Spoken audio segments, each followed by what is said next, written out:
Our respected school director and president, Mr. Rainier Vincent Romero, our school finance directress, Ms. Amy Romero, our school principal, Ms. Erlinda Cervera, our school administrator, Mr. Paul Aquino, beloved teachers of Smarty Montessori School, dear parents, fellow graduates, friends, ladies and gentlemen.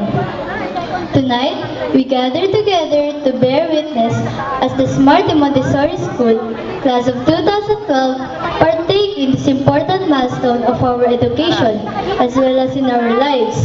Dear guests, you behold before you a group of determined and devoted students ready to encounter another new world and meet new faces. Looking around, we no longer see in ourselves the little girls and the little boys that our parents watched leave home for the first time, and our teachers saw set foot in school also for the first time. Rather, we are now energetic young adults that we have grown to be and continuing on our way to grow more. Looking back at the whole time of our stay in school, indeed, there have been many memories for us to remember. School campouts and sleepovers, dances and parties, bands and clubs we joined, team days and school activities, even those small moments we have together in class and after class. Of course, more importantly, we remember the friends we have made along the way. We have become even closer to the friends we already had, and we have made some fantastic new ones that we know that will bridge the future to lifelong friendships. At this moment, I feel I am walking on cloud 9. I am pretty sure that my classmates are feeling the same way. I am excited for sharing in a single blessedness of success. However, the honor is neither mine nor ours alone.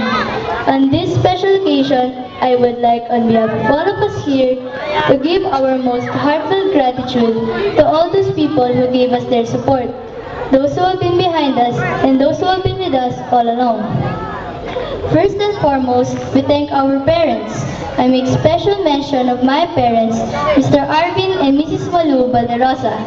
They are among the best things the Lord gave to me, and I owe them a lot, and very thankful. I am sure that my fellow graduates agree with me. So my dear fellow graduates, let us rise and give a round of applause to our dear parents. Maraming salamat po sa inyong pagmamahal at suporta. Secondly, let us remember our teachers.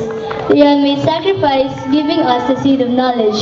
And this knowledge which we acquired from them continues to bloom, bear fruits, and make a good harvest of achievements from generation to generation to generation. Thirdly, to our dear alma mater, Smarty Montessori School, the institution that has long been a source of solid foundation of our accomplishments. I also would like to mention a special thanks to the following people who also helped and supported me and have been an inspiration. My grandmothers, Lola Norma, Lola Mirna, and Mami Ming. My godparents, Ninang Pilar, Ninang Margo, and Ninang Yujay. And my grandfathers, Daddy Ernie, and my late Lolo Dading. To all of you, I dedicate this moment. Lastly, but mostly, let us give thanks and praise to our dear Lord. He is the source of our strength and wisdom. Without Him, we are but nothing. To end, let us be reminded of what has been said time and again. This is not the end. This is only another new beginning. Let us continue our journey, bearing in mind the things that we have learned and keeping them in our hearts. Even after we have grown further, no matter how far and high we might have reached in our lives. Good luck to all of us. Graduates of the class of 2012, here's to the memories of the past and the prospects of a bright future. Here's to us. This is our night. Congratulations!